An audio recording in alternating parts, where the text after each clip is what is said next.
Hello everyone and welcome to a new video on the channel and another episode of the Watch Pile. A little bit later this week. I was obviously going to record it the normal night I record it, which is a Tuesday night. It's Wednesday night tonight.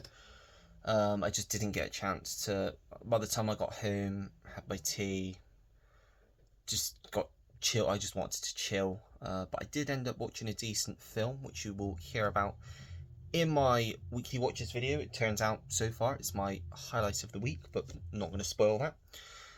So I believe we're on episode 18 now, I believe. We have again 5 to choose from this week. I will say one of them is over 3 hours.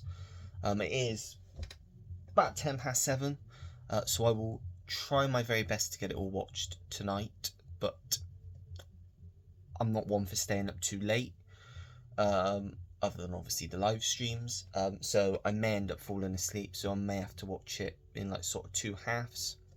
We'll see how I go on. If it gets picked, if it doesn't, great, because I'll leave it till Saturday and watch it Saturday, because I've got plenty of time then, or might watch it during the day at some point. But yeah, anyway, I'll show you what's been picked. Again, I haven't done my research, so I've completely forgotten who's picked what. Again, silly me. We have The Car, which I know Tony picked. Yeah, I'm not too sure. James Brolin. Yeah. I don't know. I think it may have been because his seller on Vinted ages ago, now last year, was selling this, Runaway Train, and The Train for like a £5 each, and I just thought, you know what, why not? An Arrow title, they all looked interesting. 2 of them were pretty good. To Train and Runaway Train I've really liked, so The Car, we'll see what that is like. And then this is the long one that I was talking about. I can't remember exactly who chose this one though. You'll have to let me know down below if you chose it. My memory is terrible. But that's Spartacus, Stanley Kubrick film. Obviously Kirk Douglas as Spartacus, Laurence Olivier, Gene Simmons, Charles Lawton, Peter Ustinov, Tony Curtis. Great cast. And I know it was written, I don't know if he's credited on the back. It is, by Dalton Trumbo. And I've spoken on my channel before about the film Trumbo, which I think is a very underrated biopic starring Bryan Cranston about Dalton Trumbo, who was basically a Hollywood screenwriter in like the 40s and 50s. And during and kind of after the war, he was blacklisted because everyone thought he was a communist, and they blacklisted anyone that was thought to be a suspected communist back then. So he had to do a lot of writing under pen names to like stay in Hollywood. And eventually he teamed together with Kirk Douglas and wrote the script for Spartacus. Next up, I know Tim chose this one because he mentioned it a few weeks ago. It's one of his favourites. That's David Cronenberg's Videodrome. Yep, looking forward to watching this. As I've said before, I need to check out more Cronenberg films. So obviously you've got Scanners in the Brood coming out next week. I won't be getting them straight away. I will wait until obviously the standard releases are a bit cheaper. But yeah, Videodrome. Roy chose this one, I know, because we talked about it on the stream. That's The Killing of a Sacred Deer, Yorgos Lanthimos. Could really go either way for me. I really didn't like Poor Things. I enjoyed The Favourite, and I thought The Lobster was alright. So this really could go either way, but it has got the plus of having Nicole Kidman and Colin Farrell in, and I really like both of them. And Barry Keoghan's in this as well, I think. Who else does it say is in this? Doesn't really have much of a cast on here, I don't think. Doesn't say. No. Oh, it does. Raffi Cassidy, Alicia Silverstone, Sonny Soljic, and Bill Camp. So, yep. I will, whilst I'm here, to make it fair, as I always do, unwrap it, because otherwise I'll know that it's this one. So, quickly do that on camera, so I don't have to pause. There we go. Just got to get a little bit to get into it. So yeah, Killing of a Sacred Deer, and the final one is Coen Brothers' No Country for Old Men, one that I should have watched a long time ago. I love the Coen Brothers. I think I've seen a bit of it before. Obviously, you got, is it Anton Churgin that Javier Bardem plays? It's supposed to be like a really scary villain. But yeah, sorry, I can't remember. Again, put it down below if you chose this. I can't remember. It's probably usually like I get, it's either Paul or Ash, I expect, for both of the ones that I can't remember. I should check, but I always forget. I get to record and I hit record and then I pick them up and I'm like, I never checked, and it's like I don't want to go through it again. But I will try next week. I promise I'll try and look before I record. But yeah, No Country for Old Men. So we're going to do the usual. Let's move them out of the way so we got enough space. And let's shuffle.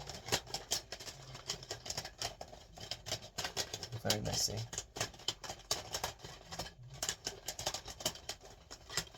And we're going to go for this one. And it is The Killing of a Sacred Deer. So Roy, I will say, Roy, the past few, he's been hit or miss with his picks. He gave me the New Mutants, which we talked about on the stream, which was definitely not good. I think he did that one out of spite. Last week he picked Rebel Without a Cause, which, as you know, wasn't a huge fan of. I've watched another film today, which he didn't pick, but he's praised quite highly. I wasn't a huge fan of that either, sorry Roy. I will talk about that in my weekly watches. But then he has given some brilliant recommendations in the past, Runaway Train obviously being one of them.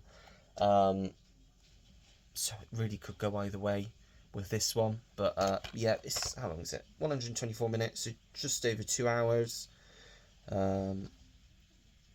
Yeah, be an interesting watch for sure.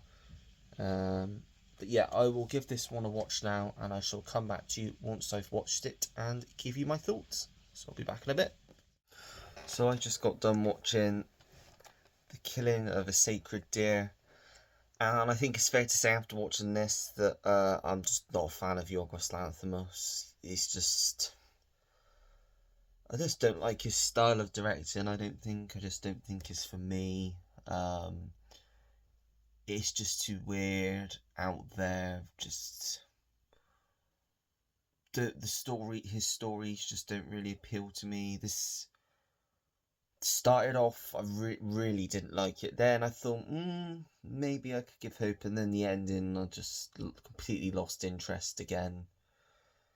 Just found it so pretentious. Just, like I said, didn't interest me at all. The story, just too weird, too weird for its own good, I'd say.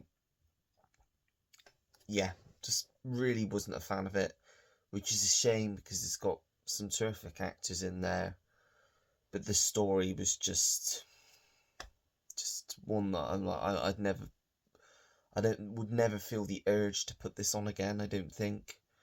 It's a shame because I know a lot of people out there like this film, but for me, just didn't work for me. So sorry, Roy. Another one that I didn't like, not having much luck here. Yeah, just really didn't get on with this one at all. I even contemplated turning it off halfway through, but I thought I'd stick with it until the end. I can't say I'm glad I did because it didn't really change my opinion on the film. But I've watched it now. I don't have to watch it again. I've told you what I thought about it. That's it. Don't have to talk about it again. So moving on now, back up to shelf number. Really? Don't want to fall off of it. So going from there, we have all of those. Bridge to Terabithia is a rewatch, as I said before, and To Theory. Obviously no Christmas films. The first Muppets movies excluded from this one, but the others are all good. Going up here, obviously Predator 1 and 2 have been watched now, so that's Predators. Final Destination 5's not included. Trespass Against Us is a rewatch, as is Mindhorn. The original Tron is excluded, it's Tron Legacy, and the original Planet of the Apes is excluded. I've seen that fairly recently. Obviously Rebel Without a Cause is excluded, so it's what is it? East of Eden and Giant. Sorry, I lost my train of thought then. Wall Street, Money Never Sleeps is excluded because I've not seen the first one yet. Fences is a rewatch. Alien Romulus is excluded because I've not seen Resurrection yet. Fast and Furious films. 1's a rewatch, but 2, 3 and 4 are new first time watches. Night and Day's a rewatch. The Fantastic Four films are a rewatch. As are the Amazing Spider-Man films and the Spider-Man films. The first 2 Batman films are excluded. It's Forever and Batman and Robin. And Scott Pilgrim vs. the World is also a rewatch. Bring it back down. Yeah, those are your choices for next week. Let me know down in the comments what you're going to pick for next week. Some good ones up there, I think. Yep, always trying to refresh the shelves as well with newer stuff that I've got. But yeah, I can't even remember what it was last week, but obviously there's been some hits and some misses. This one was definitely a misfire for me. But I'm guessing Roy enjoys it, which is why he recommended it. So all power to you. But yeah, I just didn't get on with it. I could safely say I don't think I'd. I mean, the only Yorgos Lanthimos film that I do like is The Favourite, and I still don't love it. I just like it, and I've only seen it the once. But I won't be watching any new films of his anytime soon. I'm not going to watch that one that came out last year. And I know he's got another one out this year, but again, I just don't think I'm going to be interested in it.